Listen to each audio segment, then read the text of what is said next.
Ahora vamos a explicar de la misma actividad 2 el ejercicio número 10. Pues con respecto a los otros podemos considerarlo como de un nivel pues ya más avanzado. ¿Por qué? Porque vamos a ver ahora la presencia de tres también cargas, pero en lugar de estar sobre un mismo eje, están proyectados en los dos ejes, el horizontal y el vertical, ¿verdad? Como los vemos ubicados aquí. Entonces, el ejercicio número 10 nos pide lo siguiente. Dice, determina la fuerza resultante y su dirección que actúa sobre la carga 2 en el siguiente diagrama. Nuevamente viene el diagrama dibujado ahí en nuestro cuadernillo, pero no vienen señalados cuáles son las cargas ni cuáles son las distancias que hay entre esas cargas. Entonces vamos a tomar un orden mismo como lo hicimos en el ejercicio anterior, de izquierda a derecha y de arriba hacia abajo, poniendo carga 1, carga 2 y carga 3. Los signos los estoy sacando de lo que son los datos. Aquí vemos que la carga 1 es positiva, que la carga 2 es positiva y que la carga 3 es negativa. Entonces positiva, positiva, negativa. Las distancias las estoy agregando aquí yo, así mismo háganlo ustedes en su cuadernillo. Hay 15 centímetros entre la 1 y la 2 y hay 13 centímetros entre la 2 y la 3. Agréguenlos esos datos. Enseguida vamos a definir por colores cómo es la fuerza que hay actuando entre las otras cargas hacia la carga número 2, porque por ahí nos pide muy específico en las instrucciones que cuál es la fuerza resultante que actúa sobre la carga 2. Ahora nuestro objetivo es la carga 2. Entonces todo va a estar con referente a ella. Vamos a ver qué pasa con respecto a la 1 y ella. La 1 es positiva y la 2, nuestra referencia es positivo. Entonces al ver que son de la misma carga, lo que hay entre ellas es un rechazo. Por eso es que estoy dibujando que entre ellas, aquí en color azul, hay un rechazo. De ellas salen lo que son la fuerza, ¿sí? Proyectadas hacia diferentes lados, indicando que hay rechazo o repulsión. Ahora, entre la 3 y la 2, ¿qué es lo que hay? Si son cargas opuestas, hay una atracción, entonces estoy poniendo aquí en color verde la atracción que hay entre ellas, señalándolo como fuerza entre la 3 y la 2, y la color azul, fuerza entre la 1 y la 2. Con esa colorimetría, como acabamos de hacer aquí, lo que es la atracción y repulsión, ahora vamos a hacer las operaciones correspondientes. Con la misma ley de Coulomb por partes, primero trabajando lo que es la fuerza que hay entre la 1 y la 2 aquí en color azul y la fuerza entre la 3 y la 2 aquí en color verde. Misma fórmula, ley de Coulomb, constante que vamos a utilizar, la que está en el sistema MKS, ¿verdad? Con respecto a las cantidades, unidades que tenemos en nuestras cargas. Las distancias, en este caso las tenemos en centímetros, pero es muchísimo más fácil convertir y adaptar esas distancias en centímetros a metros para poder utilizar los Coulomb y no andar convirtiendo los Coulomb a FIC para que hagan compatibilidad con esos centímetros. Entonces, ¿qué estamos haciendo? Lo más fácil, siempre hay que hacerlo más fácil, y es convertir esos centímetros a metros para aplicarlos acá en las distancias, punto 15 y punto 13 metros. Entonces, misma constante, solo que aquí es la carga 1 y el valor de la carga 2. Aquí es el valor de la carga 1, perdón, de la carga 3 y la carga 2.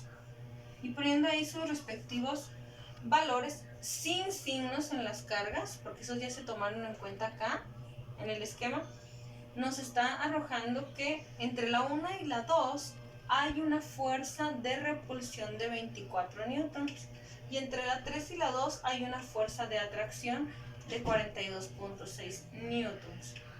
Ahora, la suma de estas dos fuerzas, recuerden que se tiene que hacer, como lo hicimos en el ejercicio anterior, vectorialmente. ¿Cómo se hace la suma vectorial? Pues bueno, cuando están en un mismo eje no hay problema. Simplemente nos fijamos en cuáles son positivas, cuáles son negativas y se suman con el signo que vectorialmente les corresponde. Pero en este caso, la proyección de las fuerzas está dada en dos ejes. ¿Sí? ¿Qué vamos a hacer? Vamos a extraer de aquí, de este primer esquema, esta parte donde hemos señalado o bien seleccionado a la carga 2 con sus respectivas fuerzas que actúan sobre ella, que es esta que está en color azul y esta que está en color verde. Son las que directamente están actuando ahí con ella. Esas las venimos a colocar acá en un plano donde podemos observar con mayor claridad que la fuerza entre la 1 y esa carga 2, poniendo aquí a la carga 2 en el centro, es una fuerza que está proyectada en el eje X positivo, si nosotros señalamos que aquí en nuestro centro de los ejes. Y la fuerza entre la 3 y la 2 está proyectada hacia el eje de las Y negativas, hacia abajo. ¿Sí? Si nosotros extraemos esto y lo colocamos aquí, así quedarían. Entonces, lo que tenemos que hacer pues es sumar esas dos fuerzas, como lo hacíamos cuando veíamos el tema de vectores. Tenemos que sumar la fuerza 1, 2 y la fuerza 3, 2 para que nos dé lo que es la resultante entre ellas dos. ¿Cómo voy a dibujar esa resultante? Pues vamos a hacer lo que es el método del paralelogramo. ¿Sí? Voy a cerrar dibujando aquí en el lado opuesto la fuerza 1, 2 de este lado y en su lado opuesto a la fuerza 2, 3 de este otro lado, y vamos a unir el origen de las dos hacia el vértice que se formó con las fuerzas que son paralelas a ellas. ¿Sí? Eso ya lo habíamos hecho en física 1, ya sabemos hacer o aplicar este método. Entonces lo único que estoy aquí haciendo es dibujar la fuerza resultante para poder luego calcular su valor. Entonces, volviendo a cómo vamos a sumarlas vectorialmente hablando, pues no podemos sumarlas simplemente esta menos esta o esta más esta, porque no están ubicadas en el mismo eje. ¿Qué tenemos que hacer? Tenemos que buscar las fórmulas que son adecuadas para sumar vectores que están en diferentes ejes. Y esto lo hacíamos a través de lo que era el teorema de Pitágoras.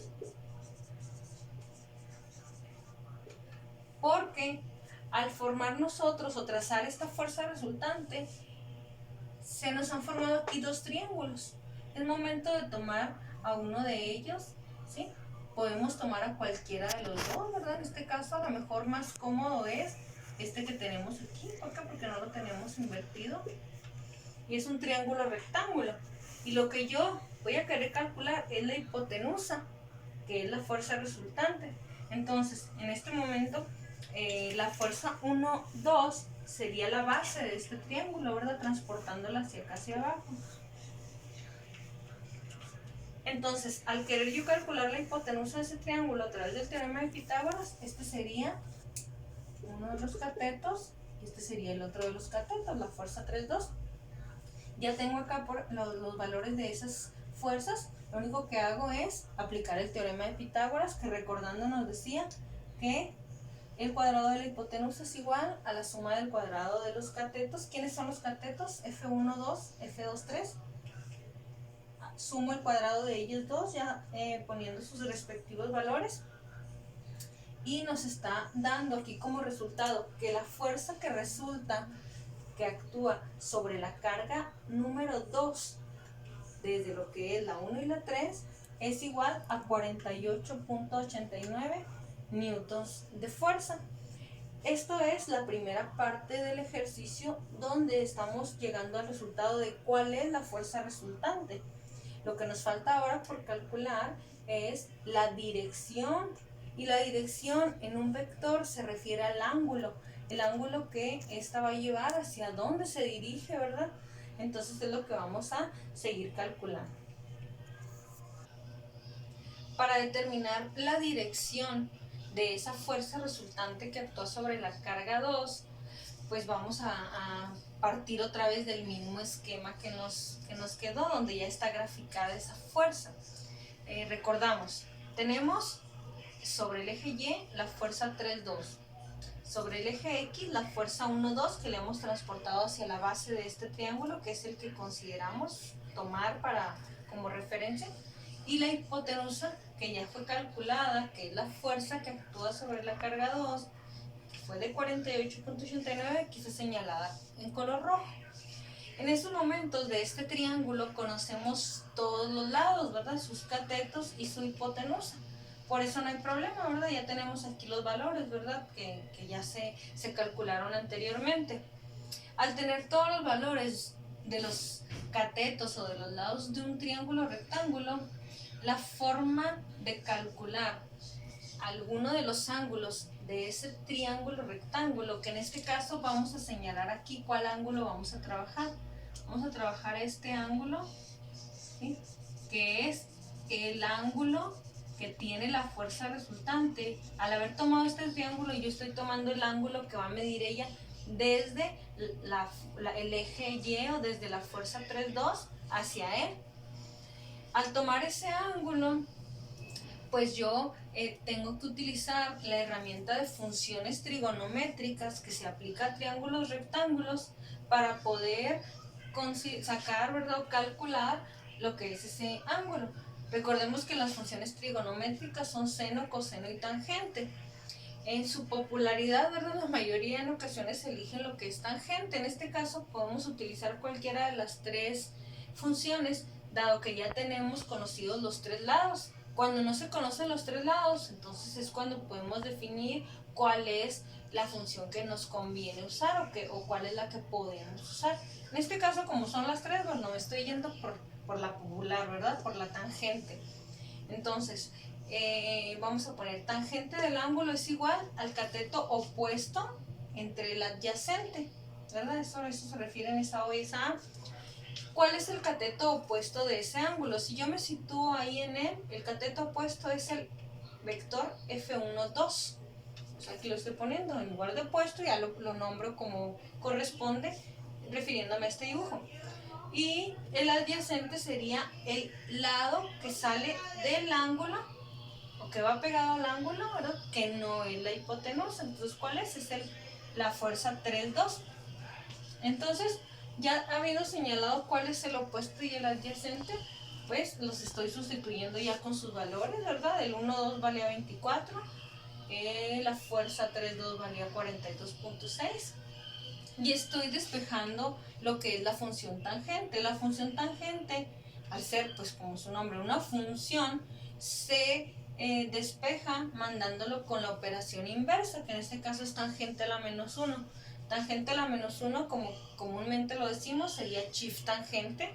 Y entonces hacemos esta división, aplicamos shift tangente y es la forma en cómo nos sale ya el resultado dado como un ángulo.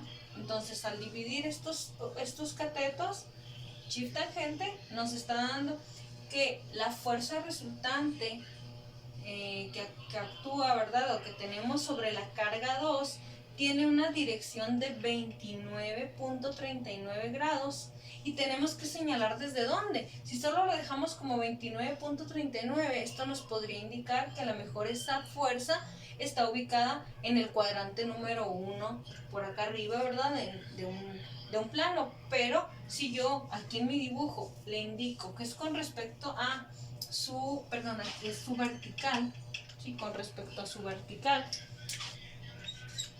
¿sí?, estoy indicando que desde el eje o la línea vertical, esos 29.39 grados es lo que mide el ángulo de esa fuerza. Sí, entonces es así como se calcula, ¿verdad?